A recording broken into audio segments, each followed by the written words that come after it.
Hey guys, what's up? This is I have to check, 17, can you believe that? Of all quarantine vlogs. So I'm actually already into week 3 of these daily vlogs, and um, if I haven't been absolutely clear on my posting schedule, I'm doing these daily vlogs as just sort of a, let's be honest, bonus cash grab on the whole quarantine thing. If I'm ain't doing jack shit of my life, I might as well be producing content. Hopefully, at least, if not having anything good or quality, at least working on developing my personality, developing my brand, sort of developing this whole vlogging style that hopefully my audience at home can enjoy. And I think I'm doing pretty good at that. I think I'm definitely starting to really start thinking about what I can make as content, what I can conceptualize. And so hopefully, at least through the talking and through the constant repetition, I will begin to have that polish. Let's be honest, not in editing, but that's more of technical limitations rather than any amount on my part. And kind of a plateau when it comes to that type of thing. But when I can improve it, I will. Until then, you just gotta settle with my dumb face. So this week, I was thinking, I discussed Homestuck, I believe, a couple days ago, and let's see, my What's on My Wall video. I haven't published it yet. I'm actually uploading it to my laptop right now, but that'll be up by the time that you see this. So today's episode, I want to talk about webcomics. And I don't think I've ever really mentioned it on my channel. It's not something that I really talk about a lot now. But when I was in high school, when I was a lot younger, I was obsessed with webcomics. I fucking love the things. I still do to this day. I just don't really read them as much. I don't have as much time in my life. And so I read a good amount of webcomics. Everything from... See, now I have to think of webcomics. AKCD to Ogloff, which I guess isn't that broad of a definition, but I've read a few. I think I've had, as genre awareness goes, I spent enough time in the area to really get a good sense of it.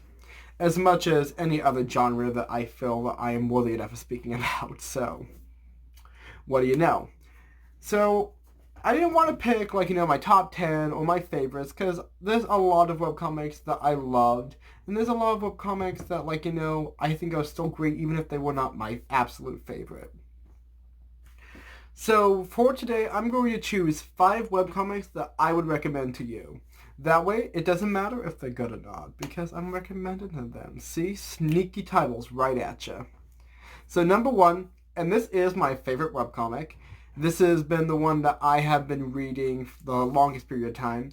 And interesting enough, it's actually one of the oldest webcomics you have out there. If we're talking actual oldest, that would be Kevin Kill, which had, I believe, a 10 to 12 year run. Or following up with that, besides Homestuck, would probably be The Walkieverse, which is actually 5 separate webcomics that actually started as a college newspaper strip. But that is not the point of today's conversation. First up, number 1 is Jeff Jaker's Questionable Content. Now, I love questionable content. It started, I believe, sometime, I'm going to guess 2009, sometime early 2000s.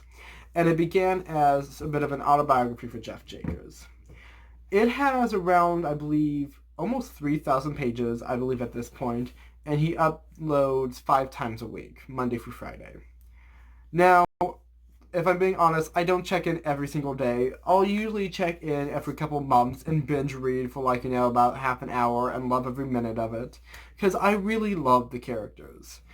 And that's one thing I love about webcomics is that you do get to have a lot more time with these characters. And I imagine that you get that similar sort of feeling with long-run comics DC and Marvel.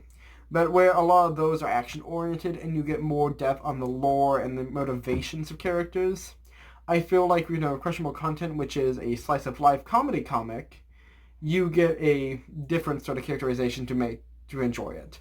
If I'm pinpointing genre-wise, Questionable content is just, a slice of life comic about people in their 20s, much like Octopus Pie or the absolutely wonderful Girls with Slingshots, which is actually being recolored at this moment.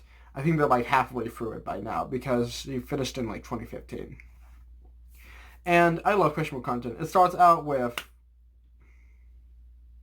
oh my god, I can't remember the guy's name off the top of my head. I think it's Martin. But honestly, I feel like a fake fan. I've read this comic like 3 different times, and I can't even remember the guy's name off the top of my head.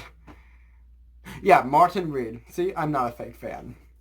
And then, you meet all of these different characters, and by the time that you really get to where we are now, there is so much stuff that's happened, so many character developments, and there's 2 really interesting things. First, it's one of these near future comics, so it's set in an alternate setting where basically the singularity has happened and robot AI companions are a big thing. And so several of the characters in the story now, like main characters, are actually androids.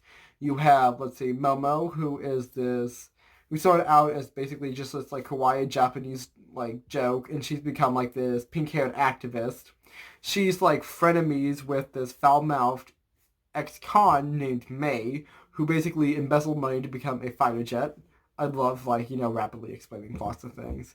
Then who else do we have? Oh, we also have Bubbles, who is a veteran who had this really just absolutely gut-wrenching emotional arc with, PTSD and essentially slavery and, blackmail. And eventually she goes through all of these things. She gets free of all of, this fucked up shit in her life. And then she becomes secret lesbian lovers with the fiery alcoholic that we met at the beginning of the webcomic. So, her name's Faye. And so it's really interesting because you'll have these characters at the beginning that change so much throughout the entirety of the story. I believe that, as Jello Apocalypse did say in his webcomics video, art evolution is a thing, however it is optional. That was in reference to Misfiled, which, let's be honest, does not change throughout the entirety of that series. That was pretty decent.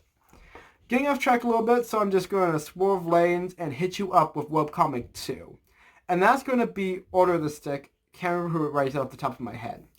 Order of the Stick is a really great, I'm going to say, for lack of a better term, stick figure comic. More fleshed out than XACD, but they are very simplified, geometrically shaped characters. And so Order of the Stick starts out with pretty shaky, I'm going to say, art. Not as shaky as Alguna Sheev does, but a bit shakier when, as webcomics go. And it really, and by the time it, gets to where it is now, it really develops. Order of the Stick is a D&D parody based off of, I believe, 4th edition. And it has just so many really great jokes that tie into everything, with, the D&D rules, and lore, and the player's handbook, and all of this nerd shit. But that being said, it's also written in a way that is actually really easy to understand and grasp, even if you aren't a hardcore D&D fan. And and so the whole thing is that they're basically trying to stop the BBEG from finding all of these portals to help destroy the world, and there's this whole lore bit that I'm not going to ruin for you, because you really need to read it for yourself. Besides, the more, I guess, simplified character art, another really big thing about the show is that it's very wordy. Not as wordy as Homestuck, because dear lord, can Andrew Hussey not shut up. But it definitely tends to have a lot of monologuing, it has to have a lot of dialogue, and that actually works a lot for the story. And they make fun of it, and it's humorous. And the walls of text actually have just a really interesting feel on the story and help bring a lot of characterization to what might be a really shallow story. So, Order of the Stick, if you enjoy comedy, D&D, nerd shit, or any of that stuff, or just fantasy in general, you should really read it, because it is a very well-developed show. And I absolutely love it. It is one of my favorite things. It has one of my favorite lines in webcomics, which is, "Hurry up! We had to get in the airship so that we can stop our undead friend from committing tax fraud and destroy... our undead friend from committing voting fraud and destroying the world." See, that is the shit I live for. as a DM, I want to play a game where the phrase voting fraud is important. And that mostly just explains a lot of my world building. So, let's swap lanes again and chat up Webcomic 3, which is a little bit more indie, a little bit more underground than the first two, and it's called Not a Villain. And Not a Villain is... I don't think how to describe it. It's basically like this post-apocalyptic techno... It's not a thriller. It's this like post-apocalyptic world that's set in like, this high-technology future. So think a bit like The Matrix, except with its own twist on things. So instead of like, supercomputers enslaving humanity and shoving us all in like, a black box, so like, had the really boring lives, Not a Villain situates around a woman who basically destroyed the entire world because she was part of a hacking terrorist group. And because of that, most of the world is destabilized and destroyed, and pretty much everyone goes to VR to escape reality. So you have, of course, VR escapism, but it's actually really a centralized part of the entire world. And the actual world building about how VR affects different people and the classes in the society and all of that is really actually well branched out in sort of the background. And you can actually get a lot of world building that you might not notice if you're not paying close attention. But there is a surprising amount of depth in the world building, along with the characters' interactions. Another big theme about Not a Villain is the idea of her redemption arc. Her main character, Kat, is like, she is basically Hitler in this world. She is the Antichrist of this world. She is a destroyer and ruiner of worlds. And so she's like, I want to try to be better. I want to learn from my mistakes. And can I be redeemed when I am the most horrible person that ever lived and I literally destroyed the world for everyone? Like, she shat on the birthday cake and she's just like, I'm trying to be a better person. And so, on one hand, her morality is very black and white. But at the same time, the reason why her was black and white in the first place was just because of, how she was raised. And there's a very clear, not explanation or justification, but clear, I guess, characterization to why she acts like she acts, why she has the mindset that she does. And so the idea that, she has this very black and white morality, it is that switch. She goes from being, very, I guess, individualist, being very, I'm doing this for my own benefit, to being entirely pacifistic. And so it's really interesting to see a character that literally, absolutely refuses to do anything against another person in this world. So one of the main things is that she is, in this game, in this WoW setting basically, she is playing an urbanist, I believe the term is, route, which is basically this druid pacifist route, which requires a lot of game knowledge, which she's really good at. That's one of her strengths, is that she knows this game inside and out, and that she's a master hacker. And she has to be a complete pacifist to maintain her score. And so it's really interesting because she has this absolutely uncanny ability. She is a very strong character, but she also has to play by this very strict moral code that she sets up for herself, because she is trying to be a good character. She is trying to redeem herself. Another really interesting aspect of Not a Villain is the art style. So unlike, most stories which have a main art style and maybe a secondary art style like, chibi and anime, Not a Villain actually has 3 separate art styles. You have this hyper-realism that's done, and this is all written digitally, not traditionally. You have this hyper-realistic art style for the real world, which, makes sense. You have this very plain cel-shaded art style for life, which is sort of the main hub world of the VR setting. And then you have this really beautiful, rich, in-depth, just digital art style for the game, which is not as fleshed out and realistic as, real life, as the meat world, but it does have a lot more depth in it and realism than life does, which is very flat. And that's one of the things that really marks the art style for life, is that it is a very flat drawing. It looks like, middle school manga. And I really love that, because at the time she was writing it, I really feel that like that's a really great way to justify your art style, and also like as it improves, like you can still have that sort of style there to have it work narratively, because in the story the hub world is not there's not a lot of money put into it because the game is basically what keeps this whole thing running.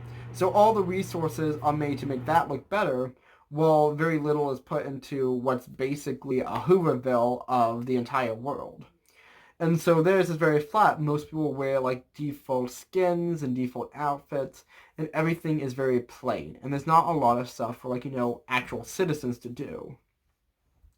But at the same time, it's the only thing that's better than like the hellscape that the world is in the story.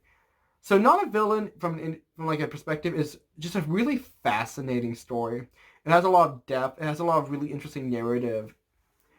Give me a second. A lot has really interesting narrative beats to it, and it's definitely something you should read, especially if you're interested in like any of the words that I just popped on my mouth while describing it.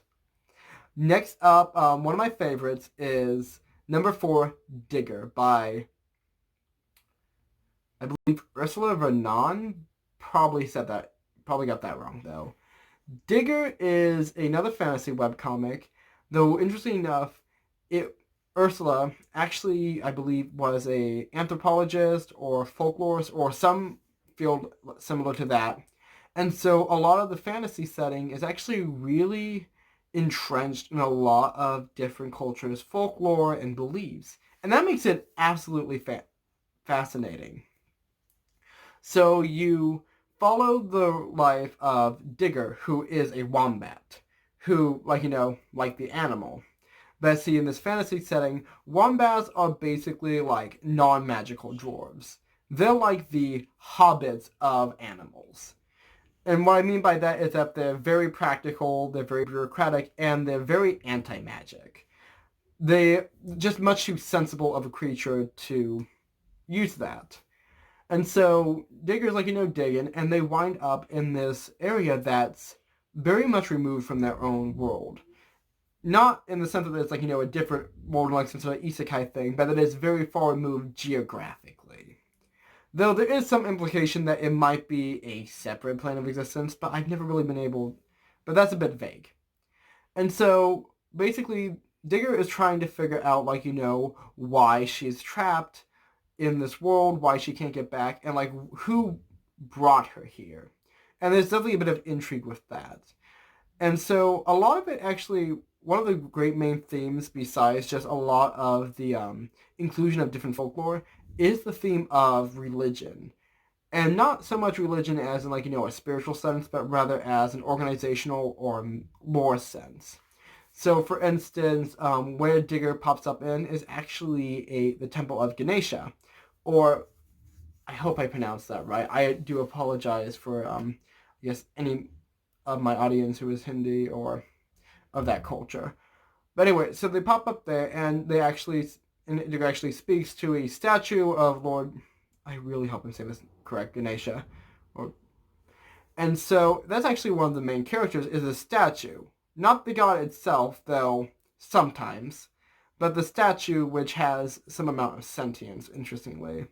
Another, a few other characters include a tribe of hyenas, which have their own, like, religion and just culture, and that actually is really fascinating. And a bunch of other just really fascinating characters. And so there's actually like a lot of discussion about like, apotheosis and deities and all these other things because it's part of the lore. And I love it. Like Digger was probably definitely a bit of an inspiration when I wrote my own D&D campaign because a lot of the themes of my D&D campaign have to do with the idea of like, religion as a mechanic in a fantasy setting. And I love stuff like that.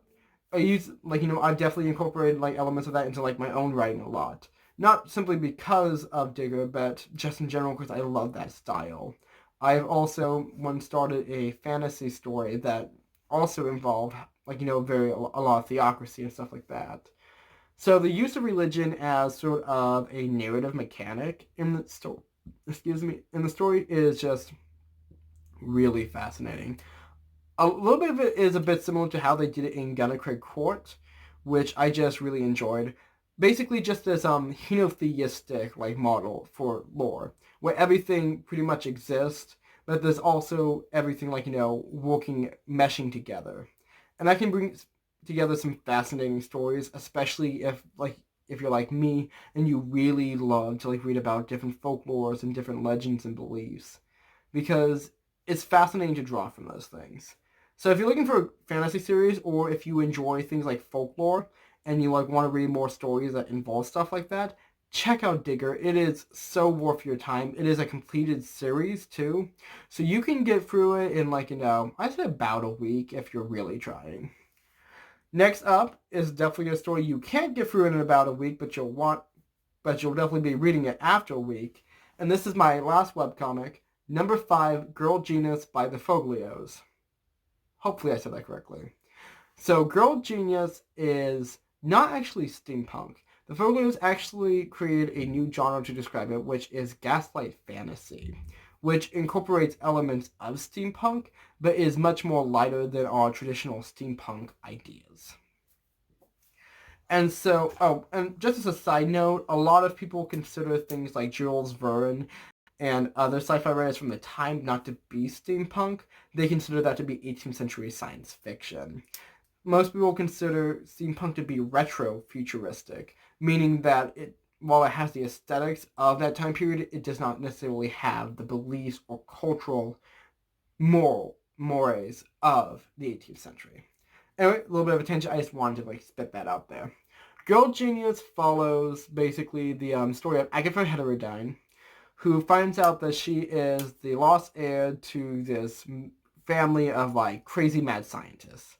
And she is a very powerful spark, which is the term for mad scientist in this world. And so at one point you are really just enjoying a lot, so one part of the story is a lot of intrigue. There is a heavy intrigue aspect to the story, as Agatha Heterodyne soon has to learn about the politics of the world that she is in. But there's also a lot of really interesting action and world building that follows it, because she's having crazy adventures and she can build stuff. And that's another great aspect, is just all of the machines and ideas and crazy stuff that happens in the story. One thing I love about Girl Genius and just the Foglios, how they read in general, is how immersive and expansive at the same time the world is. You start sympathize with a character a lot. You have just all of you're rooting for her, and she is a very strong and a very independent, and she has a lot of great qualities to her as a character, Agatha does. But at the same time, you are immersed in this very fascinating and very rich immersive world. And some people say that, when it comes to world building, you shouldn't overload, your story with, a lot of references. But Foglios actually do manage to explain a lot of, the key pieces, while also mentioning a lot of things that never really get brought up again. But you still have this hint that is so interesting and fascinating. And you have these bits of lore that keep getting brought up over and over again that you want to know more, and you get told bits by bits when it becomes relevant to a story. But always in a way that isn't so obvious exposition-wise. The Foglios are masters of exposition. They manage to just have such a great story that is so interesting and vibrant, and you'll see something and it will make you wonder. And it's honestly fantastic. There is so many arcs of it now. I believe it's part 2 of the series. And where I left them off, they had, I believe, just finished the Paris arc, which basically culminated in them going to the bottom of these giant crypts, which were owned by the Free Library, which is this giant autonomous library that is super devoted to freedom of speech and anti-censorship and all that jazz. Classic libraries, secret society library organization. We've all watched a movie or read a book about that. And so basically they went down to this crypt, which were owned by a bunch of trained monks, which is also really awesome. Let's see. Release an undead, original king called the Storm King, and then had him get defeated by the Master of Paris, who's like part cyborg and also a wizard or something. And it's very broad. It's very, like, complicated. And also, there's technically zombies in it. And I just love that everything that's in the story works out so well. There's so much build up and plot and just amazing stuff that happens. And you get all these bits and pieces that you're wondering about because they just haven't been brought up in the story yet, but you still have that mystery to uncover. And so there's a lot that we still want to find out about the characters. There's a lot that, like, just hasn't been explained or shown yet. And we're getting really close, and they're getting, like, really close to revealing a lot of the stuff that is just so fascinating about the story. I also forgot to mention it, but the beginning of the story actually involves, like, a time loop. Like, there is this character called the Muse of Time, which apparently has been going back in time. And that actually starts the beginning of the story. And so what's really interesting is that sometime we are going to actually see the scenes that we see, like, way, way at the beginning. And so we've gotten, like, a little bit of information. But that means that the Foglers have been planning this out for that many years. That is something that we discovered maybe in 2018 was something that they had, like, already shown us technically at the beginning of the story. Anyway, Girl Genius is fantastic if you like steampunk, if you like adventure, if you like strong female heroes. All of that shit means you need to watch it. And this went on for, like, this video was a lot longer than I was expecting it to be, but, I think that's okay. I'm okay with it. If you're okay with it, then we're good to go, sis. Anyway, guys, as you can tell, I definitely like webcomics. They're a big, fun thing that makes me happy in life. And so I definitely would like to do videos like this again. Maybe just about one webcomic at a time, and I could just mention a few ones that I really enjoy, like a review or something. But guys, I'm getting off track. It's getting late, and I have a lot of shit to do. So I'm going to let you guys go and just enjoy yourself. Remember, stay safe this quarantine season, stay at home, cover your mouth when you sneeze, and wash your fucking hands. This is False Bulls 123, signing off.